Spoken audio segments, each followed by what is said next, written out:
name is Mileage. I'm an engineer producer. I'm based in Atlanta, Georgia right now, and I'm from Savannah, Georgia.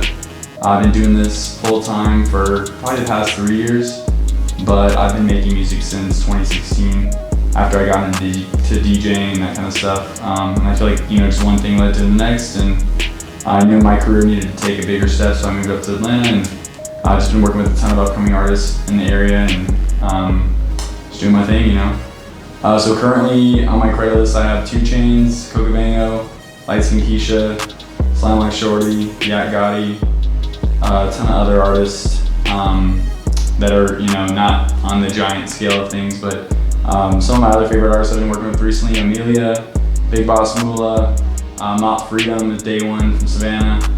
I could continue to list some names in forever, honestly, but I don't want to name drop too many people, and I know that might hurt some feelings of people that I didn't name, but I'm excited for all the new stuff I got coming out with everybody, and just I love what I do. Honestly, I didn't want to do anything else. I think senior year of high school is that pinnacle moment for most people in their life when you're kind of like, what do I do, or now what? And again, you're trying to decide what you're going to do the rest of your life. It's not just, what am I going to do these next 4 years of college? It's like, this is the most pinnacle moment in your life. And for me, it all kind of resulted back to music. In high school, I was always the person that was playing music in the locker room for football games, and every time I was in the car with my friends, it's like, Mileage got Ox, like, he's the one that's got all the hard songs, and like, again, it was a mixture of like famous songs people already knew, but tons of underground stuff that people had never really heard of. So for me, music kind of always came naturally. But ironically enough too, it's like I failed out of band in high school, which rightfully so, because band in high school was kind of lame and it was messing with the whole football ego I had going. So it's just funny, how things worked out, and that again, music was the one thing that was kind of always there for me. And again, one of my best friends from Savannah, Everest White, he got me into music production and showed me Logic. And then my other Day One, DJ Keish, he showed me how to DJ and helped kind of put me on. And then one of my other mentors back in Savannah, Jeff Carr, he's one of my, literally lives a couple of houses down from me, but same thing, kind of took me under his wing and showed me how to DJ weddings and all that kind of stuff. And I feel like that all led to, my love of music and wanting to make it, and, just kind of took on the journey myself and got to where I am today after, like I said, 6 years worth of work. So it's pretty awesome to look back on it, and again, to be excited for what's next as well. So currently I'm in a predicament, and I'm excited to drop some new music of my own. I have an album with probably 15 to 16 artists featured on it.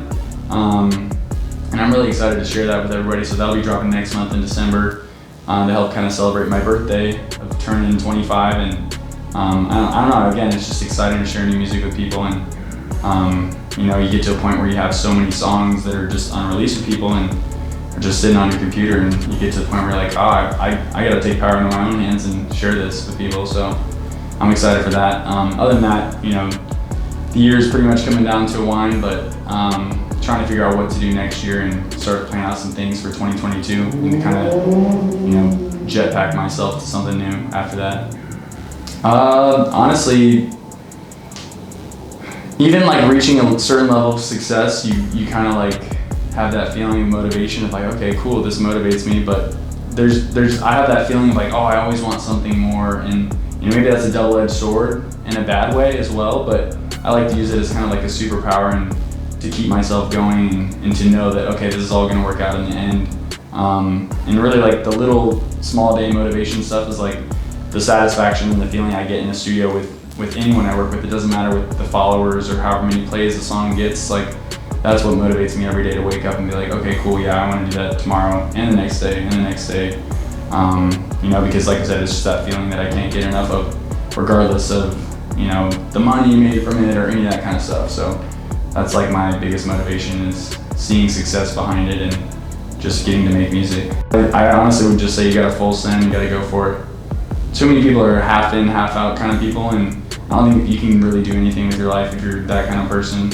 Whether you're pursuing being a professional athlete or professional musician, or being a doctor, do you think doctors go to school and kind of I'll be a doctor one day, and then the next day they're I don't really want to be. It's no, anything, if you're going to be successful in life, you got to completely do it and just dedicate yourself to being the best that you can at it.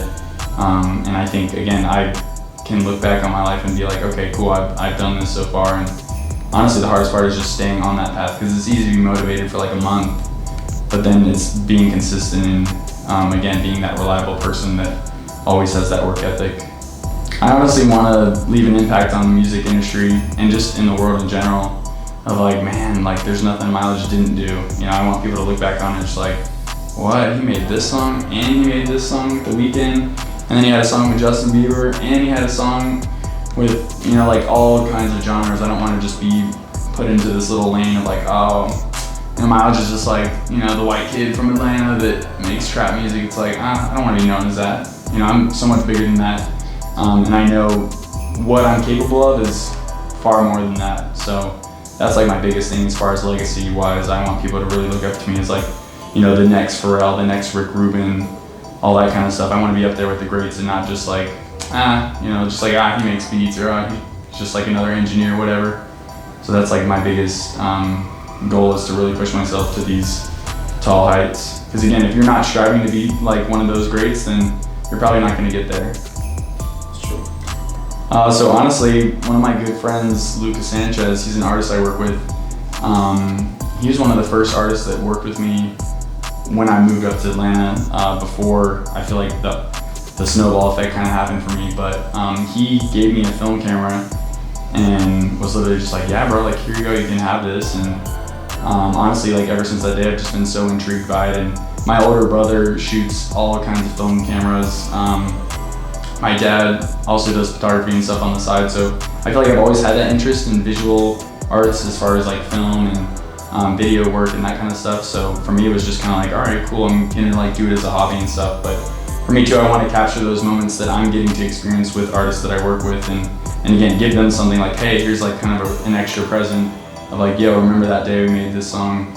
Like I have a picture from that and that kind of stuff too. And again, documenting moments like that, because if you're not writing it down or taking pictures of it, then it's like, well, did it really happen? Or I can't just go off of all that. And for me too, I feel like maybe this is weird, but it's like I'll sit in bed at night sometimes and I'll just scroll through my camera roll for like 30 minutes and just be like, oh man, I remember that, or oh, that's so funny. Like I know every story behind each picture I've taken. Again, half them are just like basic camera pictures, but when I look at the film ones, it's like, man, this picture has some character. And again, I want like my kids later on to look at it and be like, whoa, my dad was cool, like look at what he was doing, or oh man, he's in the session with Future, like holy crap, that's crazy. You know, like to really be able to show forth those kind of things. And again, because if you don't document it, no one else is gonna take an interest into it either. So, but yeah, dude, that's like obviously the photo thing is your thing. I'm not trying to become a photographer or anything, but I love taking pictures. It's awesome. Not at all. Stay tuned for that album, and I'll be back for some more. But yeah, I appreciate you guys tuning in once again, and go check us out. Let's go. Appreciate it. What's going on, guys? My name is Mileage, and thank you guys once again for letting me share my narrative.